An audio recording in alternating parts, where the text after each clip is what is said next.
mofinaina isan'andro atolotry ny mpitandrina rakotina valina maoly.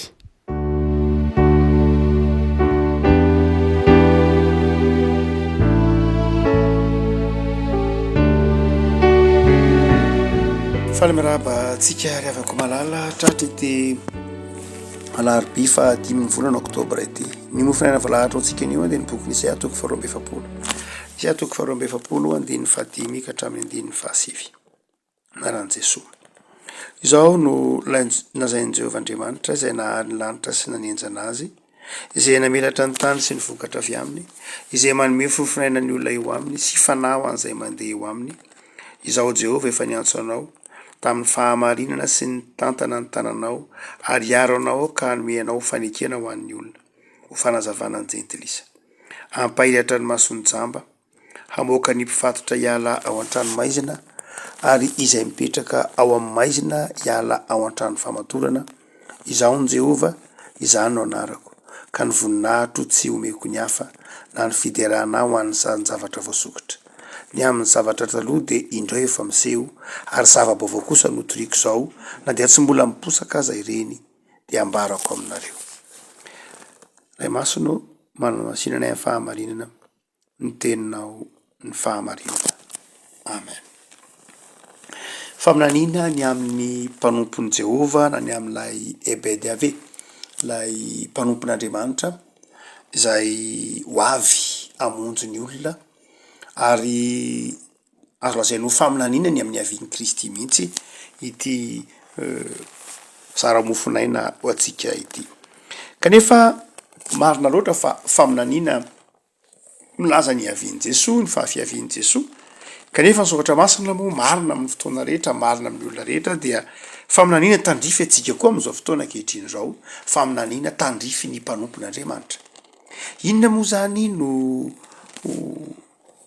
ataon'Andriamanitra na andrasan'Andriamanitra amin'ny mpanompony? Inona ny mampiavaka antsika mpanompon'Andriamanitra amin'ny tsy mpanompon'Andriamanitra? Inona no mampiavaka ny kristianina amin'ny tsy kristianina? Ny fiainany ve zay eo? Ny fitafiny ve ngamba mety miavaka ihany indraindray? Fa inona ny tena mampiavaka antsika amin'ny lafiny ataontsika hoe mahaolona, amin'ny lafiny fiainana isan'andro? Dia misy zavatra vitsivitsy reto izay ambaran'i Isaia mampiavaka ny mpanompon'Andriamanitra amin'ny zanak'izao tontolo izao, ka tsy hananan'izao tontolo izao mihitsy, hijanona amin'ny bokin'i Isaia toko 2 isika. Dia voalohany indrindra dia izao, nantsoina ho amin'ny fahamarinana ny mpanompon'Andriamanitra. Ny mpanompon'Andriamanitra dia nantsoina ho amin'ny fahamarinana. Raha miteny hoe fahamarinana isika amin'ny bokin'i Isaia dia mifanakaiky be amin'ny hoe famindrampo, mifanakaiky be amin'ny hoe rariny. Nantsoina ho amin'ny fahamarinana ny mpanompon'Andriamanitra. Ary izany fahamarinana zany dia miverimberina mihitsy eo amin'ny bokin'i Isaia moa hoe fahamarinana mampiavaka ny mpanompon'Andriamanitra. Raha somary jerena ny alalan'ilay teny amin'ny Tsipriany dia manao hoe izaho Jehova no niantso anao tamin'ny fahamarinana, na koa hoe izaho Jehova no niantso anao araka ny fahamarinana. Zany hoe Andriamanitra tsy hoe niantso antsika ho ao amin'ilay fahamarinana ihany, fa niantso antsika tamin'ny fomba tamin'ny fomba niantsoan'Andriamanitra antsika dia tao anatin'ny fahamarinana, tao anatin'ny zavatra aradrariny. Tsy hoe anterisetra na koa tamin'ny fomba tsy mendrika, fa mazava ilay hoe nantsoina tamin'ny fahamarinana, na nantsoina koa ho ao amin'ny fahamarinana. Izay mampiavaka amin'ny mpanompon'Andriamanitra zany dia izao, olona nantsoin'Andriamanitra ho ao amin'ilay fahamarinana izy ka na ho ao amin'ny lariny izy ka fa volombelon'ny hita eo amin'ny fiainany fahamarinan'Andriamanitra. Fa nantsoina koa amin'ny fomba marina izy, io ilay hitantsika ao amin'ny bokin'ny Hosea mpaminany manazava ny hoe ho fofoky ho vadiko amin'ny rariny sy ny hitsiny ianao. Inona moa no mahatonga ilay teny hoe fofoky ho vadiko amin'ny rariny sy ny hitsiny, na hoe nantsoina araka ny fahamarinana. Mandrakariva tamin'ny andro Isaiam-paminany de misy ola be deaibe mpanompo sampy de indraindray ireny ataontsika hoe mpanompo sampy reny a de itakina zavatra mihoatra noho zay zavatra zay azony atao, ohatra hoe takina manao sorona mihoatra noho zay ananany, takina manome mihoatra noho zay ananany, ary takina zavatra mihoatra noho zay zakany na mitondra zavatra mihoatra noho zay zakany. De izay no mahatonga ny tompo hoe teny hoe zara ohatra ka miantso anao a de miantso anao amin'ny rariny, zany hoe tsy mampitondra zavatra tsy zaka, miantso anao amin'ny fahamarinana, zany hoe rehefa miteny aminao a fa hitay anao de mitay anao. Marina zany Andriamanitra amin'ny fifandraisany amintsika, fa tsy hoe tsy marina izy na hoe mitaky zavatra mihoatra noho zay tokony ho vitatsika na mitaky zavatra mihoatra noho zay natolony atsika, fa marina Andriamanitra ka amin'ny fomba fitondrany atsika de marina sy mahitsy izy. Ozy manao hoe ny mampiavaka ny mpanompon'Andriamanitra zany de izao entin'Andriamanitra amin'ny fahamarinana izy, tsy miangatra Andriamanitra, tia azy Andriamanitra, marina Andriamanitra, akanefa koa tsy hoe ny fomba fitondran'Andriamanitra atsika ihany marina, fa taomin'Andriamanitra koa isika ho marina amin'ny fiainantsika. Am'izao ataontsika hoe toe-javatra misy eto ambonin'ny tany zao na fiainantsika isan'andro de nandray tsika mametra-panontaniana tahaka ny Joba manao hoe marina ve ny fitondranao ahy Andriamanitra, marina ve ny fomba fitondranao ahy? Zany hoe ndrandray tsika tsy mahatsiaro afa-po hoe tohatran'ny mahatsiaro azy zany Andriamanitra fa mafy ny zavatra entiko, fa eto zany ny boky ny Isaiam-paminany de manazava manao hoe marina Andriamanitra, marina Andriamanitra amin'ny fomba fitondrany atsika, ka fantany ny zavatra sahaza atsika, fantany ny zavatra mety amitsika, fantany ny zavatra zay zakatsika sy tsy zakatsika. Zay le hoe za nge niantso anao tamin'ny fahamarinana, ary tsy vitany hoe marina ihany izy amin'ny fomba fitondrany atsika ka mahafantatra zay mety amitsika, fa marina koa ny hitondrany atsika ka vavolombelon'ny fahamarinany Andriamanitra isika. Ny mpanompon'Andriamanitra zay nantson'Andriamanitra zany de olona miaina ny rariny, olona tia famindram-po. Fa ny faharoa zay mampiavaka ny mpanompon'Andriamanitra de olona tantanin'Andriamanitra,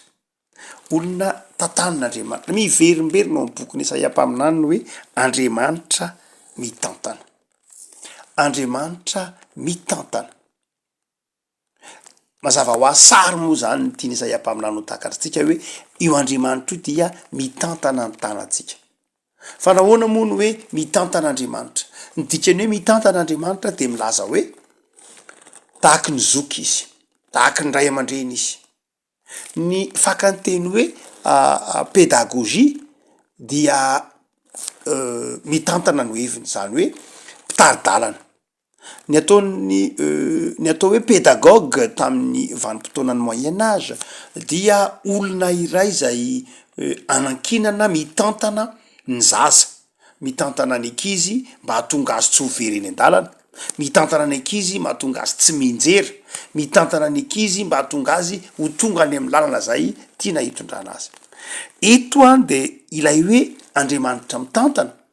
dia tahaka ny Andriamanitra, tsy hoe mpitaridalana ihany na guide, fa tena Andriamanitra pédagogue, Andriamanitra mampianatra, Andriamanitra mitaridalana, zany hoe toy ny zoky, toy ny ray aman-dreny, mpitantana mba hahatonga atsika hatratra ny tanjona, mba hahatonga atsika tsy ho lavo, tsy enjera, tsy ho tafotoana. De zay lay Andriamanitra. Ny fiainan'ny mpanompon'Andriamanitra de mazava ho azy fiainana misy mpitantana. Ny fiainan'ny mpanompon'Andriamanitra de fiainana misy lalana hitondrana azy. Ny mpanompon'Andriamanitra zany tsy hoe mitsapatsapa hoe aiza ary zany lalako zany Andriamanitra. Ny mpanompon'Andriamanitra zany de tsy hoe manana tebiteby hoe very any an-dalana. Io tenenin'ny tompo amin'ny Isaia io ihany, hitantsika amin'ny Isaia toko faha efapolo, raika amby efapolo, manao hoe andininy fahafolo, mitantana anao amin'ny tanana ankavanany fahamarinako aho. Mitantana anao amin'ny tanana ankavanany fahamarinako aho. De arak'ilay volaza teo ambony tao hoe Andriamanitra niantso atsika ho amin'ny fahamarinana ary mitantana antsika. Eny ambony moa de tena hoe tanana ankavanana, lay tanana ankavanan'Andriamanitra de mazava ho azy raha jereo tsara fa rehefa mandeha makeny amin'ny arabe ianao, ataovy mandeha amin'ny arabe anao azo raisina pratika tsotra fotsiny raha mandeha eny amin'ny arabe anao ka tantaninao amin'ny akavanana ny zanakao de zao tsy voadona amin'ny fiarakodia izy rehefa amin'ny akavanana no hitantananao ny zanakao de mazava ho azy enao no ty amy lafa enao no ty amin'ny arabe fa ny zanakao any amy trottoir zany hoe ny zanakao zany dia any am'lay irendozy fa hainao le mpitantana kosa no miatrika ny fiarakodia mety tsy de zay loatra ny tao anatin'ny sain'zay ampaminany fa sary afahantsika manakatra n'lay hoe ny olona tantanin'Andriamanitra amy tanana ankavia de midika hoe sécurité na raha ohatra zany ka raisitsika amy lafa mipratika fotsiny zao amy lalana ienantsika andavanandro io de zao rehefa tantanina amy tanana ankavanana ny zaza dia voaro izy amy fiarakodia fotsiny ohatra reto Madagasikara fa ny tiana tenenina de zao hoe io Andriamanitra ny tantana ny mpanompony io dia ny dikany hoe tantaniko amy tanana ankavanana de zao manana fiarovana ianao ary amafisany ambany eo manao hoe iaro anao ny dikany hoe tantanin'Andriamanitra de zao zany tsy hoe tsy very eny ampandehanana ihany zay mazava tsy hoe olona mitebiteby hoe hoaiza zany ahoana nefa rano fiainako tsy zay ihany fa izao azo anao antoka fa misy mpiaro ianao fiainan'ny mpanompon'Andriamanitra ve fiainana miaina ao anatin'ny fahamarinan'Andriamanitra fiainana hoentin'Andriamanitra am'izay sahaza sy mety aminy ary fiainana eo ambany fiarovan'Andriamanitra tsy vitan'izay ihany fa hoy izy amin'ny andin'ny fahenay tapany faharoa hanome anao fanekena ho an'ny olona hanome anao fanekena ho an'ny olona zany hoe enao dia azoko lazaina hoe raha lazaina de zao antoka na garant tsy maninona antoka ho an'ny fanekeko nataoko tamin'ny olona inona dika zany reavako malala Andriamanitra de ny fanaiky tam'izao tontolo zao fa hamonjy azy na de nanota ary toy izao nitiavan'Andriamanitra izao tontolo zao nomeny ny zanany lahatokana mba tsy hovezy rehetra mino azy Andriamanitra fitiavana de Andriamanitra nanome toky ny olona fa hamonjy azy na koa Andriamanitra nanome toky ny fiangonana fa haniraka azy hiaro azy aty am'izao tontolo zao de hoy Andriamanitra am'ty Isaia ty manao hoe mpanompoko ianao dia izaho no anomenao fanekena ho an'ny olona zany hoe enao no amin'ny lalanao no anatanterahako ny fanekeko nataoko tamin'ny olona zany hoe tonga fiasan'ny faneken'Andriamanitra zany sika ina dika zany hoe fiasan'ny faneken'Andriamanitra ataovy hoe Andriamanitra zay mihitsy mo Andriamanitra miteny amin'ny Madagasikara manao hoe Madagasikara tiako ianao ataoko mandroso raha toe-karena ianao ataovy hoe zay ny tenin'Andriamanitra aty zay mihitsy moa zava ho azy enao zany de ataon'Andriamanitra fiasana ho am'izay fanekeny zay ohatra de manjary tonga inona ianao tonga fiasana de tsy hoe fitaovana mampandroso any ianao fa manjary tonga fitahina ho an'le firenena raha miteny Andriamanitra manao hoe za nifanaiky tam'ty fianakaviany ty fa ikarakara azy ampandroso azy amelona sy ikarakara azy de zao enao ataon'Andriamanitra fiasan'le fanekena de amin'ny lalanao zany no hitahina le fianakaviana ny dikan'io teny io zany de zao melony andraisan'lay fianakaviana na melony andraisan'lay olona ilay ahatanteran'le fanomeza tokon'Andriamanitra de enao no mandray zany melony tahaka ny tenin'Andriamanitra tamin'ny Abrahama manao hoe ho fitahina ho an'ny firenena rehetra ianao de melony nitahin'Andriamanitra ny firenena rehetra de zao Abrahama aloha nandray fitahina voalohany zay le izy ka eto zany Andriamanitra mitemana hoe mpanompon'Andriamanitra de zao fiasan'ny fanekem-pihavanana fiasan'ny fanekena de zao zany lay olona fiasan'ny fanekena ny voalohany misitraka na mandray ilay fifalian'le fanekena ny olona tantanina ny olona ny mpanompon'Andriamanitra fe ny mpanompon'Andriamanitra dia ny dikan'io de zao fitahina ho an'ny hafa satria ny faneken'Andriamanitra de fanekem-pitahina fanekem-pitiavana ka raha ohatra ka fahatanterahana zany fanekeny zany ianao de ianao no mandray voalohany ilay fitahina zay fotsiny ihany miteny Andriamanitra anao hoe maniraka ny fiangonana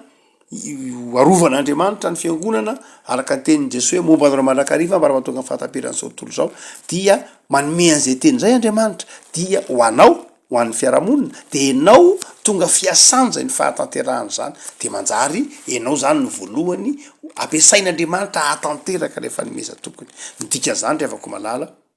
raha miteny zany eto amin'ny hoe fiasan'ny fanekena de tsotra enao ny voalohany ampiasain'andriamanitra fitaovany eo ampilatanan'andriamanitra ahatanteraka ny sitrapony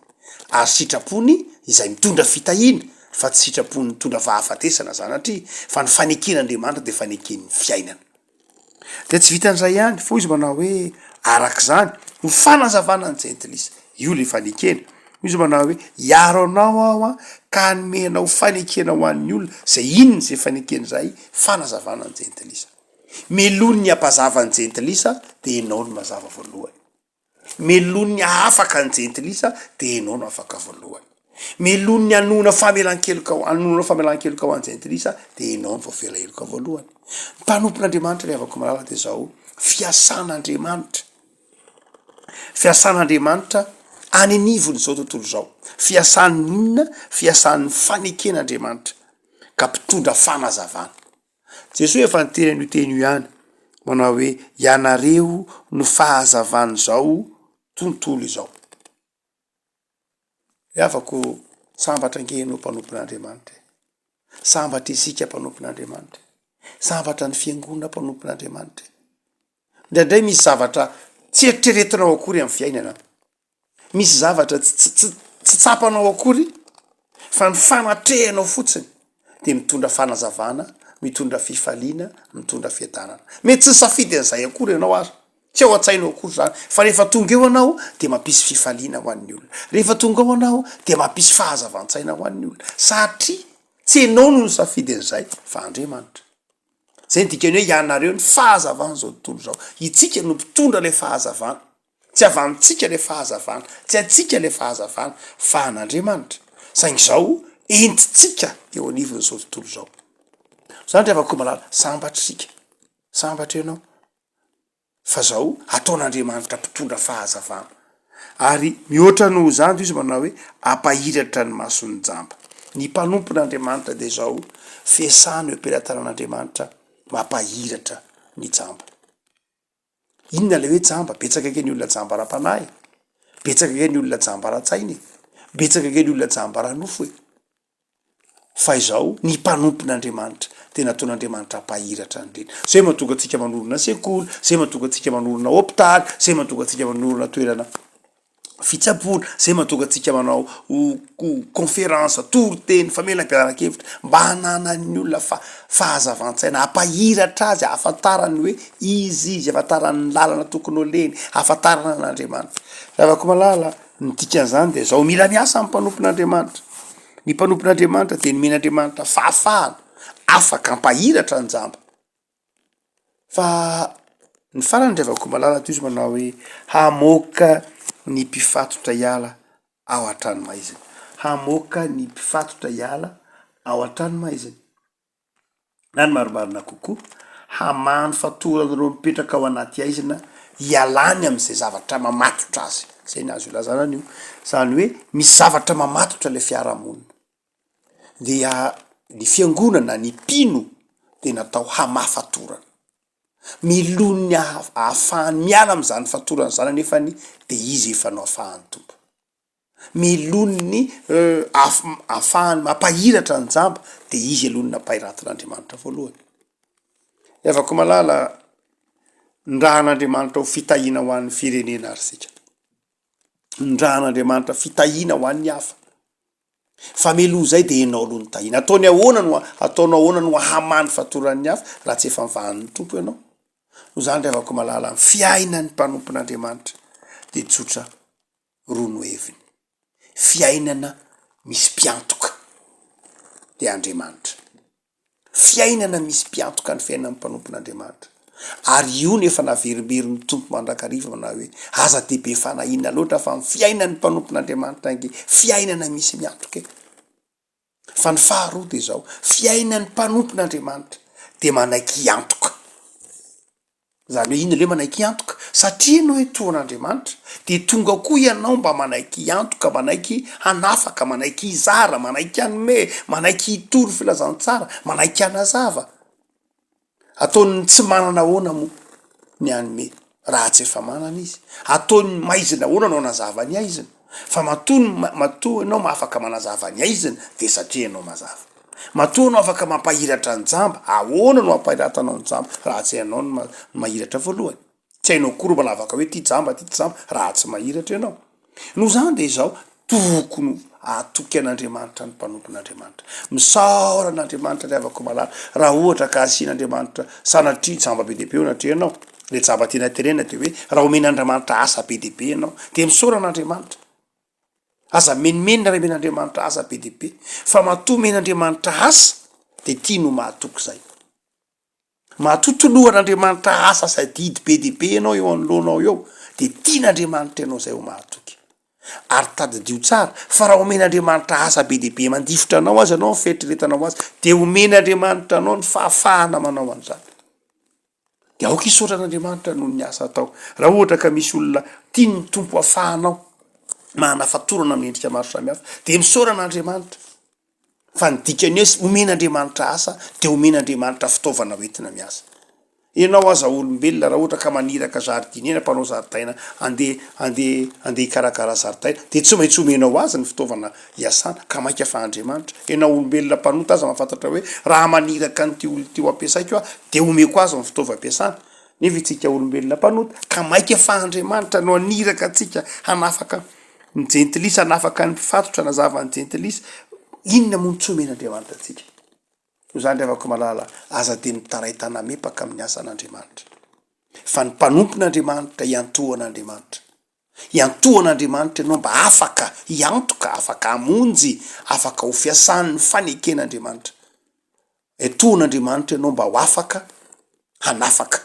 etohan'Andriamanitra ianao mba ho fitahiana ho an'ny manodidina anao. Zay ny dikany hoe Jesoa ao anaty. Rehefa ao anatintsika Jesoa de antoka ao atsika, rehefa ao anatintsika Jesoa de afaka miantoka koa isika am'izay zavatra tiany Jesoa ampanaovina atsika. Ivavaka isika. Tompo, misaotra anao zahay fa ianao no nifidy anay ho mpanomponao, ka miantoka ny fiainanay sy manadio anay ary mahatonga anay ho azo ny namanay anteherana. Tompo, mpanomponao zahay, mpanomponao nantsoinao amin'ny fahamarinana, ary no hamarinanao ka irahinao, iantohanao, tantaninao ao anatin'ny sarotra, tantaninao mba tsy ho very ety am-pivahinina. Mpanomponao zahay ka irahinao fanazavana sy famonjena ho an'ny hafa. Tompo, hitanao ny fahavoazan'ny firenena ankehitriny, miaina ao anatin'ny aizin'ny fantrano, aizin'ny abadona, aizin'ny fankahalana, izahay no tahinao ahafahanay manafaka azy reny. De mamindrafo ao aminay Tompo, tehirizo zahay ho vavolombelonao, mivavaka zay Tompo, ho an'ny mpampianatra, ho an'ny mpanabe, mivavaka zay ho an'ny tompona andraikitra rehetra eo anivon'ny fanabeazana na ara-panahy na any amin'ny sekoly, izay mampahiratra ny mason'ny jamba, miherim-panahy izy reny Tompo mahatoky. Mivavaka zay Tompo ho an'ny mpitondra anay, ampahirezo izy ireo, oka ianao Andriamanitra no mangy ny fonony tsiraray avy, mba ho fiasan'ny fanafahana, ho fiasan'ny fahazavan-tsaina, ho fiasan'ny fifankatiavana sy ny fifaliana ny mpitondra, ny mpitarika isan'ambaratonga. Mivavaka zay Tompo, taio ny ray aman-dreny ny mpianatra, taio ny mpianatra am'izao vanim-potoana sarotra amin'ny fanabeazana tanora zao, de manam-pianao ny ray aman-dreny tsiraray avy, hananany fahendrena fanolokorona ny ankonany. Jereo koa Tompo ny fandriampahalemana eran-tany, jereo ny firenena mifanandrina any Ukraine. Tompo, aza ela fizahatoetra ianao, fa manomeza fandriampahalemana izao tontolo zao, isoro ny fifankahalana sy ny fanahy ny tsy fifandeferana, fa mivavaka zay Tompo mba hiverina ny fandriampahalemana ahafahan'ny izao tontolo zao miaina am-pilaminana, ary indrindra ahafahan'ny fiangonanao mitory ny filazantsara, de mametraka ny fiainana eo ambany fahasoavanao zay Jesoa. Amen.